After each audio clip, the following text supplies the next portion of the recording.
This message this morning, it is for Africans who are seeking to travel, who wants to travel to Canada. Please make sure you have a proper documentations because it's very important so that when you get there, you will not be stranded.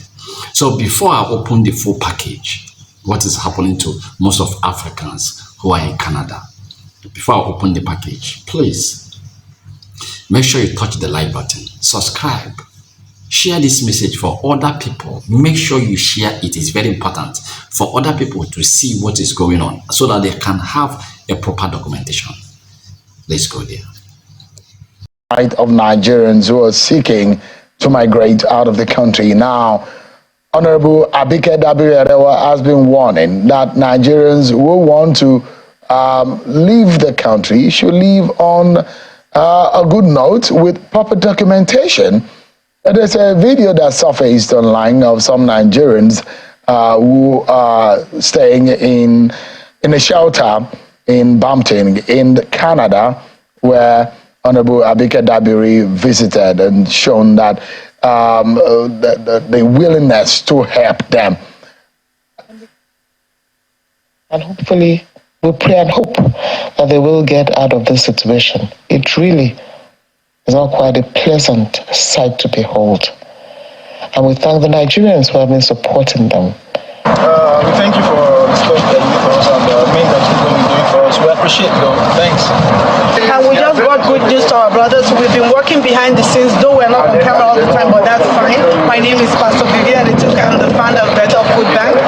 And by virtue, I had a meeting yesterday with the Peel board. The Peel was, they were doing the budget, and Mayor Brown has promised us that by next week, fingers and toes crossed, we should have about 800 beds that will become available, so they will be able to be sitting somewhere on street and being able to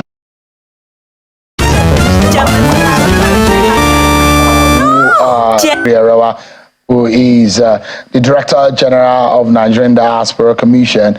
She's live with us virtually from Dallas in the United States. Honorable Abike Dabiri Erewa, thank you so much indeed for joining us tonight.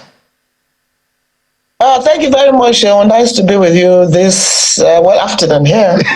It's evening and it's almost 8 p.m. here in Nigeria, but it's all good. Give us an understanding of what we saw there in that video about the situation. There are some Nigerians who are living in shelter, say out in Brampton, I guess, in Canada. I mean, it's a very cold region. Perhaps sometimes -6, -7, sometimes up to -10 in that region. What was the situation like? Why were they there? Thank you, Sean. For me, I was invited by Nigerians in Brampton in particular to visit and come and see what was going on there. And day one, we saw very amazing businesses by Nigerians in Brampton. I mean, entrepreneurs, Wale Rabiu owning a bakery, a whole lot of them doing amazing things in Brampton, and we were received by the mayor of Brampton. But of course, I could not leave without visiting the Nigerians in the shelter. Last week, a Nigerian died in one of those shelters. Even me, being a visitor, I could barely survive 15 minutes in the cold. So not to talk of being in that cold, sleeping overnight. So we went to the shelter, and that's just one shelter. What you showed was just one shelter of Nigerians. Africa, well, people generally... Apologies, Honorable Abike, for cutting in. Shelter might not be a language that a lot of Nigerians are familiar with. If you can just explain what a shelter is, because shelter here is a house where ordinary and normal people live in, those who are okay.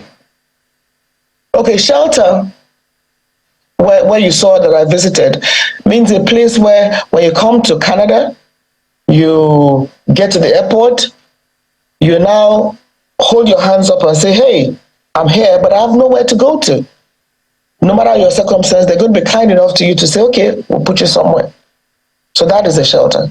So what you saw there were Nigerians who got there without proper documentation, who went there and said they're coming as tourists. And then some exceeded their tourist visa and said, I'm not leaving your country anymore.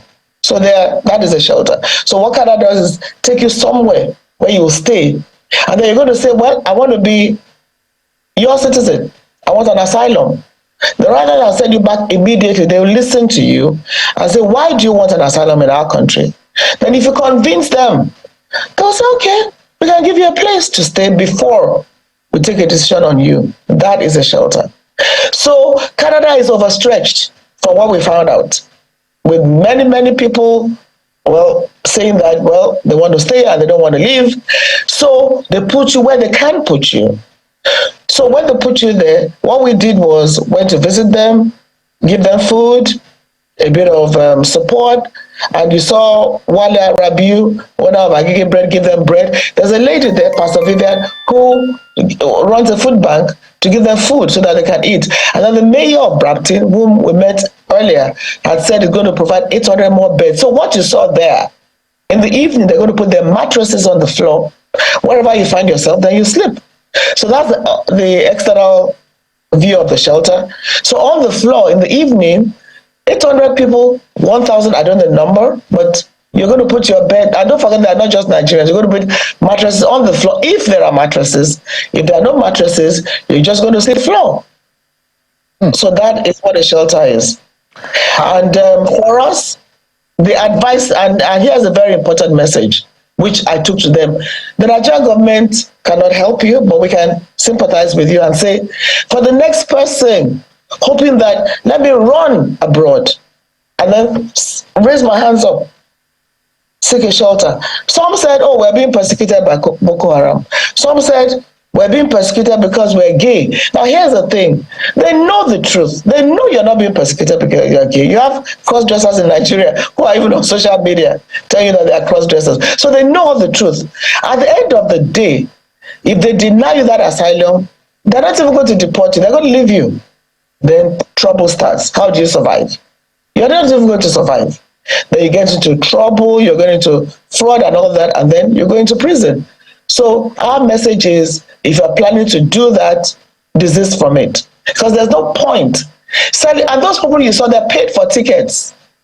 It's not cheap buying tickets, even an economy ticket to anywhere in Europe, not talk of Canada. So they paid. One of them told me that he sold his property to get there. So if you sell your property and you have 10 million naira, why would you want to now go to a shelter, a homeless place, saying that you're being persecuted in your country? So